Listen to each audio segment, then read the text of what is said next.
Okay, ping. Hooray, the technology works. Good morning, everyone. I want to talk about sparse sampling and measurement. And when you first read about this stuff, you think, they're having a laugh. You can't make this work. So is it a dark art? Are we actually channeling some sort of dark power? Or is it actually something that could be really very useful to us? Why is it important to ISCE? You have measurements that you do that often involve a lot of work. Getting detailed polar patterns of speakers over frequency range for coverage, or actually going through a venue and measuring something, whether it's STI or loudness or frequency responses. You end up moving around. Now, typically, you can't do every seat in the house, so you end up doing it at specific points. In other words, what you're doing in both of those measurements is you're effectively sampling. You're not doing the whole lot, and sometimes in order to get the detail you end up having to do an awful lot of measurements. And there's problems with that. One is you end up with shed loads of data that you then have to analyze, but of course the other thing is it takes time. It takes a lot of time, and especially with things like in-venue measurements, you usually don't have a lot of time, and you're struggling to actually get the measurements you need to make to do the system acceptance. So that's why you often need a large number of measurements. So there's this technique called sparse / compressive sampling or measurement. And when you look at it, it looks like they're doing less than you should need. They're getting away with murder, is what it looks like. But that's what it looks like. But the end of the day, actually, they don't appear to be. These things are now being used in life-critical systems. So if you've had an MRI or a CAT scan recently, the likelihood is they've been using this technique to run you through it faster, right? And in fact, you can sample at less than the apparent Nyquist sample rate. How can this be? It's not actually black magic. It's due to some very clear signal properties. And what I'm going to do for the rest of the talk is go through a bit of basic sampling, but to try and demystify some of the jargon and what's going on. By the end of it, I hope you know what a sparse signal or a dense signal is, what something called rate of innovation means, and how it relates to the sample rate, and how you might go about applying it in context. Now, it's going to be very general. The detail would have to be, you're going to have to look at the papers there, and they're not great as far as that. But we'll just have a quick look at applications of sound communication. The last thing I think I'm going to end up skipping through because of time, but it's kind of interesting example system that I think you'll all recognize, which I think is actually a sparse measurement system. Right. I went backwards. My apologies. So let's just look at conventional sampling. I'm sort of assuming you've met this before, so we'll probably go through this a bit quickly, but we all know about it. We end up taking snapshots of our audio signal or our video signal at time intervals, and if we do it right, we can reconstruct the original signal with no loss of fidelity. So it looks something like that. Your little sampling points, you take your, say, a square wave coming in, and that's a band-limited square wave, and if you sampled it, you end up with these little sample points at regular intervals. And traditional way of explaining it, we say, well, if we think about the frequency domain, if we had a single sine wave, we'd end up converting our baseband. Can we see that? Too bright, never mind. Baseband signal into a double sideband thing, and if we look at a train of impulses, that comes out as a train of sine waves, and we end up with multiple or alias copies of our original baseband signal at multiples of the sampling frequency. Right, and so long as there's a gap, so long as there's an actual gap between the two, the alias and the baseband, in principle, we can reconstruct it by putting a filter there, separating it and getting rid of it with a low-pass filter. And you know, we all know that works fine, and it leaves the original baseband. The thing that we have to do to make that work is that we end up, we have to make sure that they don't touch. So in this situation here, we can see the two things overlap. So let's have a listen to what this sounds like. Apologies, I'm going to make you listen to a sine wave. I know we don't normally do that.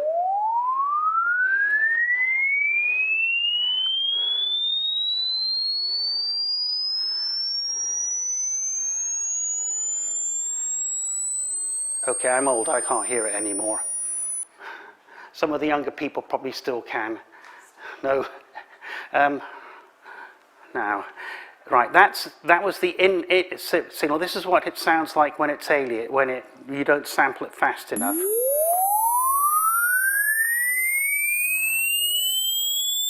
Then we can hear this alias come down, and another one come down. Right? Not really what we want. It's called aliasing. That's what we get when the bands overlap. And the usual explanation is if we look at the sample points, which are little circles there, there is more than one explanation, a waveform that could fit through that. And you know, that's why we have aliasing. And in fact, there are an infinite number of possibilities, sine waves, that would go through that particular point. Right. It's like having a mirror. This is how I tend to think of it. Think of Alice walking into the looking glass mirror. As she walks in, as she walks towards the mirror, Alice is coming towards the mirror. She walks into the mirror, and an Alice alias comes out of the mirror at you. I mean, you actually heard that with the sine wave. You could hear it come out. And in fact, if you had two parallel mirrors, you'd see an infinite replication of Alice. Let's have another listen. Here's one with a speech example. So this is the original speech. May we all learn a yellow lion roar. May we all learn a yellow lion roar. I think that's another piece of Harvard speech. Oops. May we all learn a yellow lion roar. May we all learn a yellow lion roar. Okay, that sounds pretty bad. I think you'll agree. Okay, so clearly, if we sample, it's not going to work. And in fact, we end up compressing an infinite range of frequencies onto the range minus fs over 2 to plus fs over 2, or more conventionally, 0 to fs hertz. So this is very topical. Don't rush me for the slide there. You can't use it. But you can think of the whole thing as a roll of toilet paper, where the toilet paper is infinitely thin. The diameter is exactly fs hertz. The circumference is exactly fs hertz, and one sheet of toilet paper fits precisely around there. And obviously, if we don't sample at 2 times the highest frequency, we're going to get alias distortion. Right, that's where we started with conventional sampling. Compressed sampling lets you do less than that. And something that we don't realize, it's an assumption, because we're so used to having to sample at 2 times the highest changing rate, we think that's what you've got to do. That's life, that's the world. But Shannon never said that. He gave us a set of necessary conditions, sufficient conditions. He gave us some sufficient conditions to get the signal back, but they're not the only way of doing it. They're not necessary for perfect restoration. So it doesn't claim to be the only way to reconstruct the signal. if we can do something a bit more clever, we can actually get away with sampling at less than the apparently 2 times the highest frequency. Right, so that brings us into the idea of talking about sparse and dense signals. So what's a sparse signal? Well, I've got 2 examples here. One is if you're measuring neurological activity in the brain, your brain, or other mammals' brains, or even mollusk brains, you see pretty much the same thing. You see these little spikes, and then a gap, and then more spikes, and there may be lots of spikes per unit time, or not so many. But the point is, nothing's happening in between the spikes, and it's the spike, and when the spike happens, that carries the information. Relevant to Class D amplifiers, if we do pulse width modulation, then in fact it's the edges of the spike of the pulses that carry the information. We only leave it switched on to get the power out, but if we just wanted to get the information about the signal, all we'd have to tell, if you like, the other end of a communications channel is, when did that edge happen? We wouldn't need to know about the bit in the middle. It's the edges that carry the information. So that's also a sparse signal, because it's the edges that carry the information. A dense signal, well, here's some dense signals. A speech waveform, I think it's saying ah. A canal boat, people were discussing, I think over dinner last night, about getting canal boats for self-isolation. Just be careful about how you light the fire, because you wouldn't want self-immolation. And of course, white noise. Those are examples of dense bits of information, because every pixel counts, or every sample counts. If you missed one out, you'd hear it. And you would be able to measure a distinct error in it. Right, so are signals always sparse or dense? If you've got a picture, it's dense, so does that mean that's it? You're stuck, it's a dense signal, you have to sample every single pixel. Actually, not necessarily. You can often transform a signal from one domain to another, and I'm being very fuzzy about this because it's not necessarily Fourier. There are lots of different ways of doing it. May change it from sparse to dense, or the other way around. And let's do some examples. Classic one is X-ray crystallography. When you look at an X-ray crystallography picture, what you see is a few spots, right? That's very sparse, because only those spots matter and the angle they came out at, right? The trick the crystallographers have to do is then undo that process and get back to the actual, if you like, shape of the underlying molecule that caused those crystals to go. So that goes from, if you like, a sparse measurement, X-ray crystallography, into a dense structure. So, and actually the relationship between those two is Fourier transform. Same thing happens with your MRI scans or radio astronomy. When you do radio astronomy interferometry, you're doing essentially a sparse measurement by measuring in the frequency domain, and you map it back to get, if you like, the shape of your stellar object. And also, we can do it the other way around. We can go from a dense signal, which is a little birdie cheeping. If we do the FFT on that, then what we find is actually not many of the FFT coefficients are non-zero. So we've taken this dense signal where every single sample in that 20 milliseconds matters, into one where actually only about 5 of them matter and the rest are all zero. So we've converted a dense signal into a sparse signal. And there are a whole bunch of ways of doing that. I've just listed them as even more. Essentially, you can find some way of mapping these signals into sparse signals with a transform. But it's not, some signals are dense, they're just dense, right? You can't change any of it, right? White noise is actually dense in both domains. White noise in the time domain, every single time spot has something happening to it.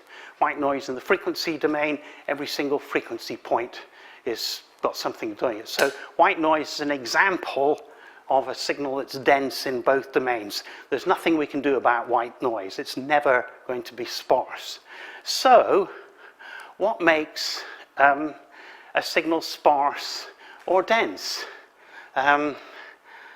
We need to be able to tell whether the signal, because obviously if a signal's dense, we can't do anything with it. We have to sample it fully. But if the signal actually has hidden in, if you like, less information than it appears to have, then we can, if we can convert it into a sparse signal, we don't have to sample it as frequently. And it turns out that this is actually related to information. What makes something interesting to us?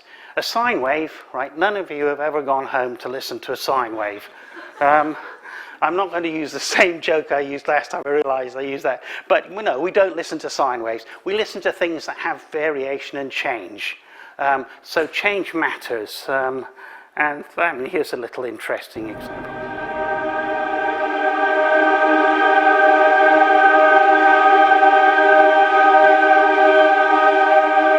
You know this music. Trust me, you've heard it your entire life.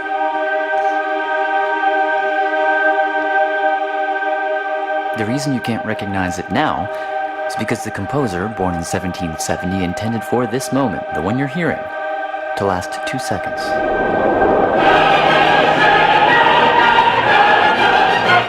Like that. Okay, the earlier bit, you're thinking, interesting, but maybe a bit slow, but when we do it at the right time scale, whoa. I think they're still playing it. There's an organ concert going on somewhere where I think each note lasts several days, and they're playing it very slowly. And most of the time, nobody's listening to it. But the place is packed when it's going to change from one note to the other. All right? And actually, there's a piece of film out there which is Psycho, Hitchcock's Psycho, but instead of playing it at whatever the 16 frames a second that it was originally supposed to be played at, they're doing it at 1 frame a second. That's actually quite interesting as well. It's strangely compelling, but it is a bit dull in between each second's change, and some bits, the long shots of just scenery, like, come on, get on with it. So, audio and video and things, so it's change, and the more change there is, the less sparse it is. On the other hand, if it changes too much, most of us don't like listening to white noise either, because it changes too much. So, interesting, there's sort of an idea. What makes it it's surprising, and I thought, I'll do some surprises.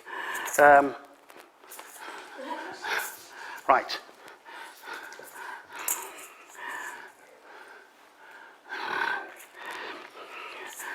So, yeah, right, dice, okay? The ultimate, actually, in some sense, is a bit dull because, it's completely random, assuming they're balanced. And that's an example of something that we couldn't make sparse at all. But if you load up a dice so that maybe one number shows up 100 times more often than the other, what you find is the information rate goes down, and you could envisage a way of using less bits, if you like, to transmit that very likely to happen number compared to the other one. And I suppose what I'm saying is our level of sparsity is related to the information we're carrying, and most real signals that we deal with and measurements that we deal with don't actually carry that much information. How many of you have got the latest phone and it's got a stupid number pixel camera? I think all the current new ones, the iPhone N, is it 11 these days? And the equivalent Galaxy and everything, they've always got these fancy cameras and they've got enormous pixels, which basically take, gigabytes of data if you had every single picture. Have you ever looked at the size of file they upload to Facebook or whatever?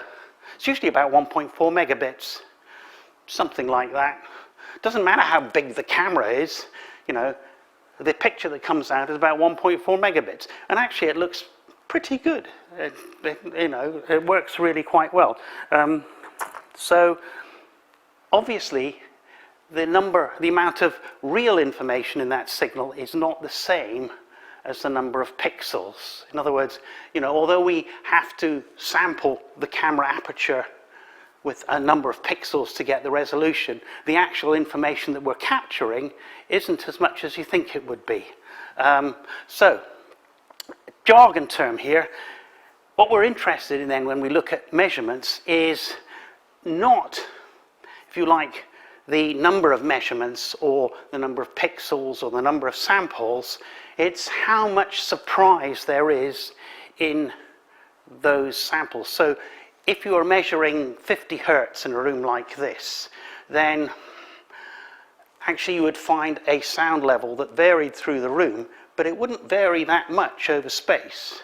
And you might, because for other reasons, you might end up taking a measurement every 10 centimeters, but most of the time, each adjacent measurement would be very similar to the next one. But over the whole room, you would see some sort of variation. So the innovation, the surprise value in that 50 hertz measurement is much lower than the actual number of measurements you had to do, as I said. So something called innovation is quite important to us. So it's the non-predictable part of the signal. This is where I say the surprise value is known as the innovation, and how fast unpredictable parts come is the rate of innovation. And by unpredictable, I mean something that you couldn't have told was going to happen beforehand. So, for example, if a member of parliament of the government cabinet gets caught doing something very, very naughty, usually the Prime Minister is on the news almost immediately afterwards saying, you know, Sir Fortescue has my full confidence and is a valued member of the party. What happens next? Yes, he resigns, right? As night follows day, the minute the Prime Minister says they have full confidence in you, look for another job. Right, so that's predictable, so there's no surprise there. It would be more surprising if they kept the job. So first concept in this sparse sampling thing is rate of innovation. You know, when you think about it, obviously we need to at least sample at or greater than the rate of innovation. If we look at it less than that, we're going to miss stuff. But if we capture all the surprise, we've got everything we need in terms of information. It may look differently in different domains, but it's actually identical. So here's a classic example. There's speech going, ah, right? Very dense signal, but actually quite predictable in many respects. There's the Fourier transform of it, and you can see there's lots of gaps where stuff's zero. So the rate of innovation of a speech signal is actually less than the sample rate we'd have at it. This has been sampled, I think, at something like 14 kilohertz, maybe 16 kilohertz, but clearly a lot of it is not going to matter at all. So let's look at conventional sampling, right? Because let's try and link, we'd expect there to be a sort of link between conventional sampling and rate of innovation. So normally, with a sampled system, we'd have some sort of anti-alias filter which would limit the bandwidth to fs over 2. We'd sample it and then we'd have a reconstruction filter. And they're both sync T functions which look something like that. Little visual joke there at the left-hand side, or right-hand side for you. Right, goes on for an infinity. But what's interesting about the sync function is that if you shift it by by t seconds, the sample rate, it's 0 at all those multiples, and if you actually correlate the two, they don't correlate. They're orthogonal to each other, which means we can use samples as axes on to describe where a point is. So here's an example for 3 samples, perfectly sampled. It's like we're describing a single point in space. In fact, Shannon's original paper said, effectively, if we sample this right, one point describes my entire signal for all these samples, one multi-dimensional point. It contains all the information, so we can bring it back. That one point says, in terms of I mean, this is a 3-sample example because I can't see 4 dimensions and higher, and I figured they're just so hard to get the equipment to do it these days. But the point is, when you work it out, because that, in order to specify that accurately enough, you have to have a point every t seconds along at 2 times the bandwidth of that perfect low-pass filter. In other words, for our conventionally sampled signal, assuming, say, we filtered white noise at fs over 2, we would end up with a signal whose rate of innovation, whose surprise value, was equal to 2 times the bandwidth. So that if we sampled it at 2 times the cutoff frequency of that anti-alias filter, we would have our original signal back. So rate of innovation does fit, if you like, with our conventional sampling. Right. What happens, though, of course, sorry, that's saying the same thing. Right, so that probably explains why we use regular sampling, because it's easy. Reconstruction for regular sampling signals is simple. You put it through a filter, the end. All right, we can do that. It's easy to do. Obviously, if we start doing something fancier than that, reconstruction may be a little bit more complicated. Okay, so let's have a look at compressed or sparse sampling. There's a picture, and it's quite a detailed picture. But if we convert it into another domain using wavelets, or in this particular case, this picture is 1,000 pixels by 1,000 pixels, near enough. 1024 by 1024. So it's essentially 1 million pixels, right? It's 1 megapixels worth of dense information. But if we transform it into the wavelet domain, it turns out that only about 25,000 of those coefficients. So we convert to the wavelength domain, we'll end up with 1 million wavelet values, but only 1/40th those values are non-zero. In other words, the signal's much sparser in that domain, and we can then just use those values and reconstruct the signal shown in C. And I think if you look at the two, you cannot see, I couldn't see any difference between them.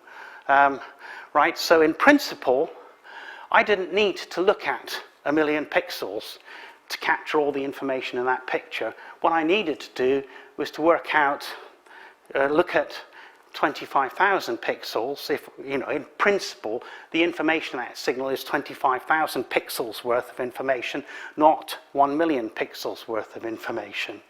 The trick is, how do you do that? Which one? So this is the original sort of motivation came from Candace and people who were looking at MRI, CT scan type pictures, and they were trying to think of ways of making it faster, because obviously, the faster you can do it, the less the X-ray dose, and especially for magnetic resonance imaging, it can take a very long time, because you basically got to make your molecules dizzy, then wait for them to get their balance back to work out what's happening. And he tried something out which his colleagues thought he was faking the data. Right? So instead of using mean square fitting, he actually minimized the sum of the absolute values, and he got these amazing results out. Completely unexpectedly, everybody said, you're faking data, bad person, go to science hell and don't come back. And he ended up realizing and proving that what he was seeing was correct. And let's see how it worked. It looked like magic, but what was happening was, if we look at this image, that's the original image, is the one there. Image C is what you would normally expect from using mean square error. You can see it looks pretty crap. And D is the reconstructed version that he actually got using his technique, which obviously looks quite impressive. And the reason it worked was because the signal didn't have a lot of information in it. Although it was a complex picture, where if you looked at it in the pixel domain, it had lots of pixels, but actually didn't have that much surprise in it. And he'd found a way of doing it without having to deal with all those pixels. So in principle, we should be able to do the same thing with an image or any other sort of measurement. But how do you pick 1 in 40 pixels on that image and then somehow, if you like, get enough information to be able to reconstruct pixel by pixel the original 1 million pixel image? We should be able to do it. I mean, in principle, this thing's based on, as I said, 25,000 innovative samples. So in principle, we only need K, 25,000. Practice, we'd probably need a few more than that. But if we try and do it, you can sort of set up the problem, and it's like that picture I showed you with the sine wave beforehand that was aliasing. There's more than one solution. And there lies the big problem. We can pick a subset of all the samples, but we will get aliasing. And that aliasing is an expression of the fact that there's more than one solution to those limited set of points. If you like, the big discovery trick of compressed sensing or sampling is, sparse sampling, is that actually you can find the right solution. And there are a variety of ways of doing it. So let's play a game. I'm going to say a number between, if you picked a number between 1 and 1 million, okay? Right. I now know you have one number, one random number that I don't know. So it's surprise value. That one number you've chosen in your head is surprise value. Conventional sampling would say, is it 0? No. Is it 1? No. Is it ... And you'd go through all the million numbers, and you would find out what that number was. Right? I know there's only one number. I could do it more cleverly and say, is it bigger or less than 500,000? Chunk. Is it bigger or less than 250,000, and so on. And if I did it that way, by reducing the interval, because I know there's only one number, I can do that, then I could actually find out what number, your surprise number for me, with only 20 questions. Okay? In a sense, compressed sampling is doing the same thing. We know we don't have 1 million pixels that are valid in that picture. We have 140 of them is all we need to reconstruct the picture. So let's try and, if you like, ask questions that let us do it with 2,500 questions, sorry, 25,000 questions instead of 1 million questions. Okay, so the idea there is, when you do sparse sampling, to try and reconstruct the original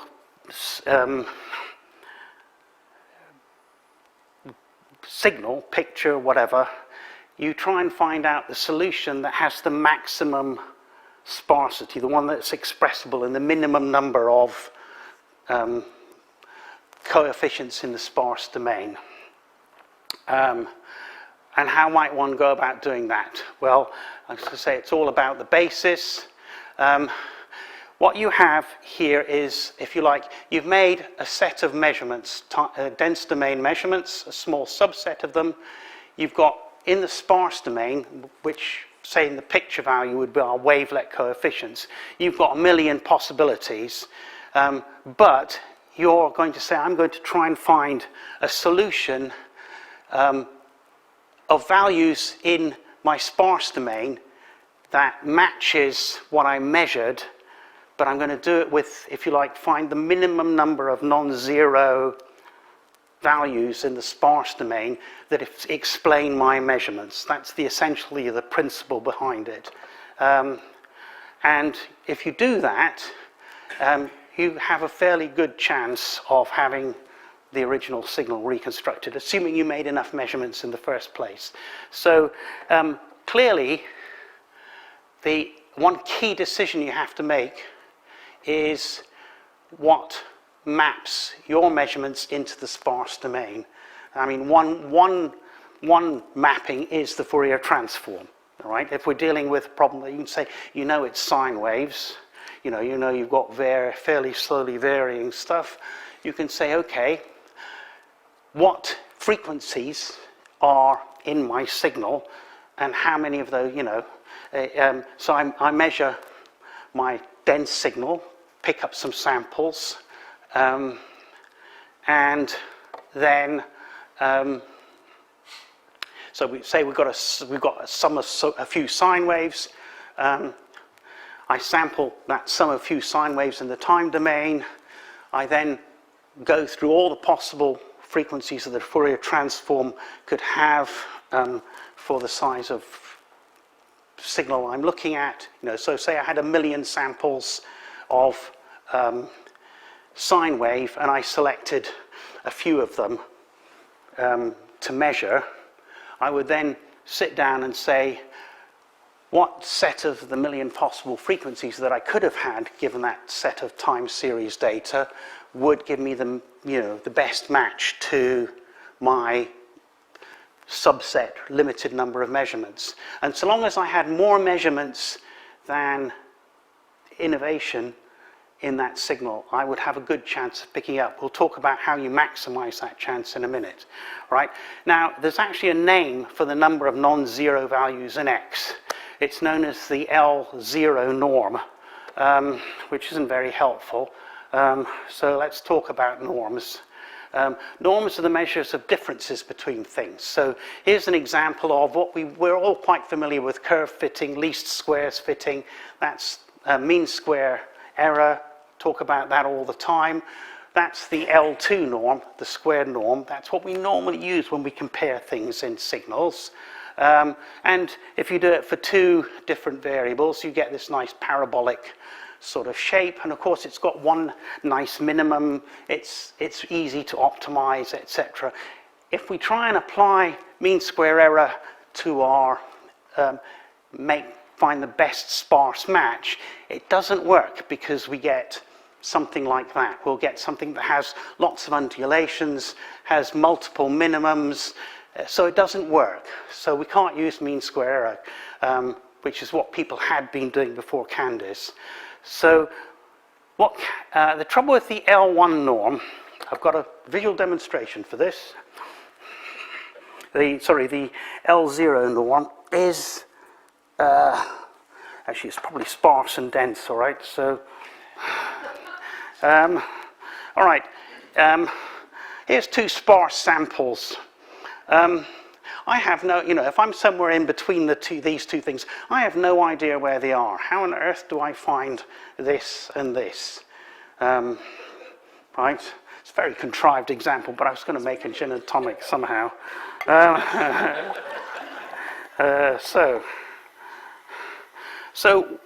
in fact, this is what's shown on, if you look at the thing on the left-hand side, the black, which says p equals 0, that's the norm there. You can see it. Essentially, it's 0 for almost all the time. It only peaks up to a value of 1 at one point in it. You have no idea where you are.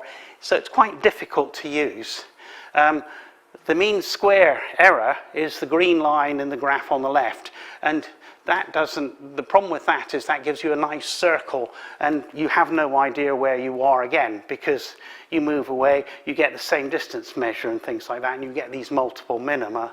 The city block distance, which is the blue line, well, all of the lines there represent the same level of distance.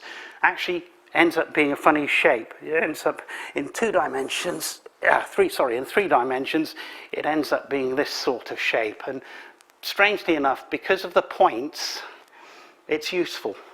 It's, you know, it's pointy.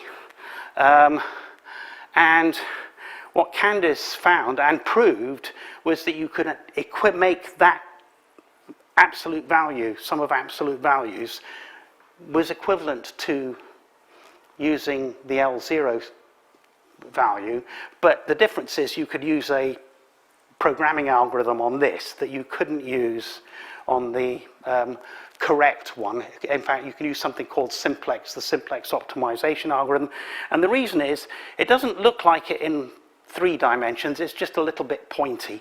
But as you go up in dimensions, you know, if you have lots of axes, and it's really hard to see, but essentially it becomes really pointy, becomes spiky, and then the middle bit, the volume gets smaller and smaller and smaller, and the pointy bits get bigger and bigger and bigger, and it becomes much easier to sort things out, sort of like that.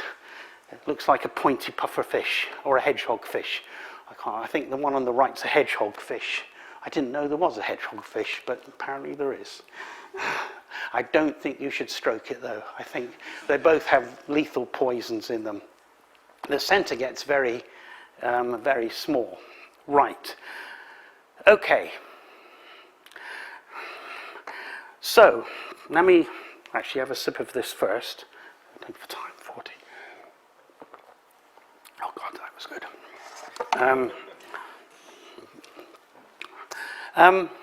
So, what I have here is a demonstration. So, on the left-hand side, we have a signal, which is a sum of not sine waves, but they're basically the sine waves that have been made to fit into a window of certain amount, and there's a fancy name, something Hermitian polynomials, but don't worry about it. They're essentially, it's a signal, it's a dense signal, but it's expressible with a few coefficients in the, let's call it inverted commas, frequency domain, which I've got here in elements of the basis is just a jargon term for the frequency domain.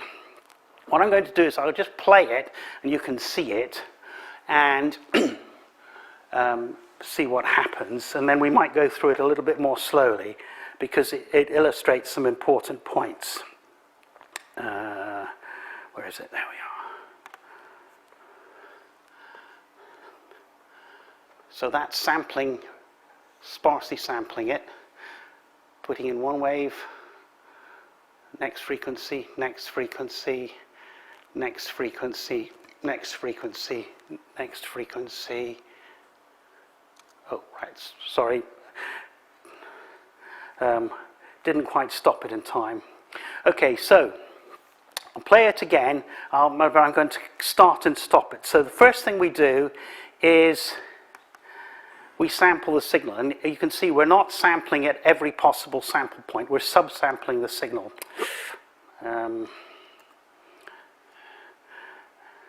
Will help if I actually hit the target.